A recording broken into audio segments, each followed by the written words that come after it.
Hi, my name's CEASER. I'm a landscape photographer based out of my gallery here in York. Today I'd like to introduce you to this new paper from Canson Infinity.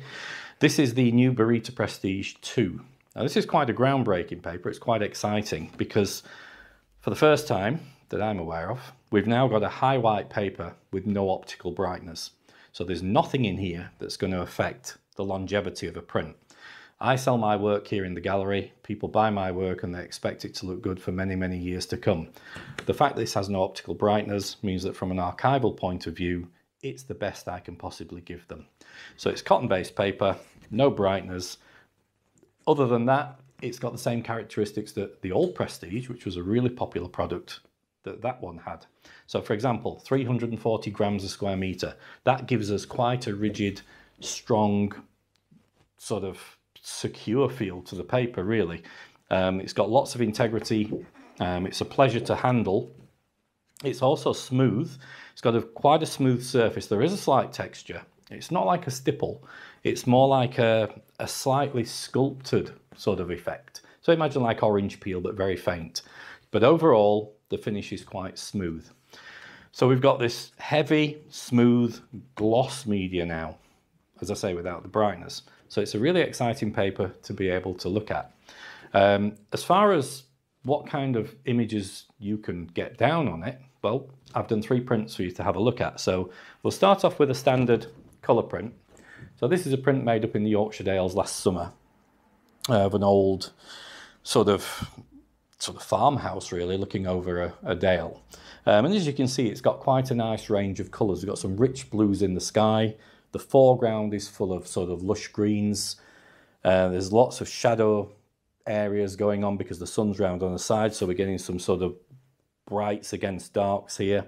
And we've got some different colours here, some lovely sort of sunlight affecting the grasses in the foreground.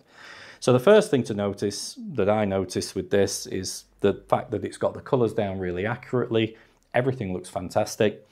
Obviously, there's a really good sort of range of tones because of the D-Max this paper has. So the whites in the clouds and these dark areas have really rendered well. Lots of detail as well. It's important that a paper can show detail. This paper shows tons of detail. So all these areas here in the wall and some of the areas where we've got small rocks in the foreground here and maybe some of the trees, bags of detail. So standard colour picture.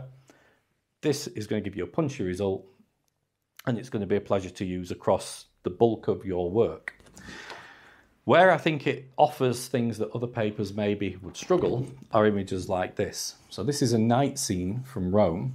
And obviously when we do sort of travel photography in cities, we tend to work quite a lot in blue hour or just after. So this is after blue hour. This is coming on night time. So we start to get these very dark areas, and then the bright areas where the city lights are actually sort of lighting things up.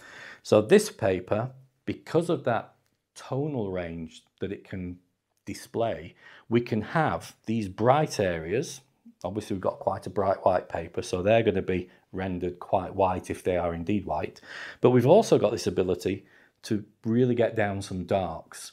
So the dark areas are printed beautifully, and this lets the brighter areas kind of shine through. It's almost like a 3D effect. So this paper can offer you things, if you're doing this kind of photography, that maybe some of the other papers can't quite match because they don't quite have that D-Max that this paper has. So it's fantastic for this kind of image. And again, beautifully smooth.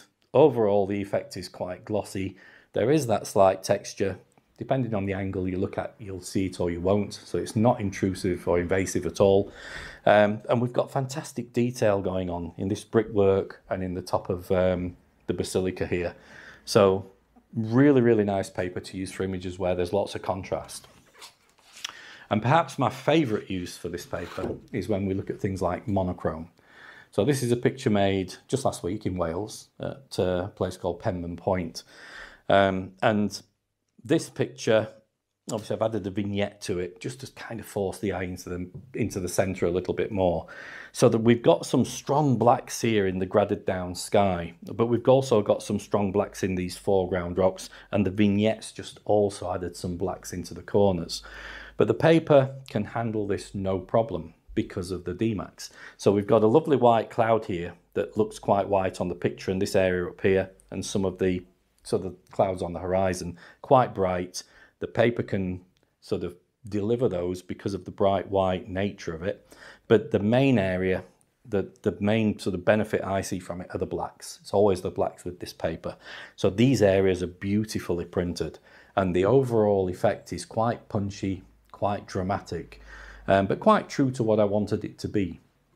So for images like this is all, well, the predecessor has always been my go-to paper. This is brand new. I haven't got any yet. There's none for me to have apparently to buy and get hold of and start using, but it should be available within a couple of weeks. So by the time you see this video, hopefully there'll be sample packs or packs of the paper available in the stores. So that's it really. That's the Baryta Prestige II.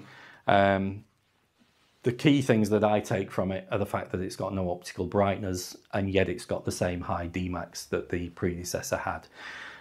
So there's no compromise. As usual with the Canson Infinity range, I can use this without worry that the work will sort of deteriorate in a way, or I won't be able to show the work how I want to, because the paper and its characteristics let me do everything that I would want to do with any of my images.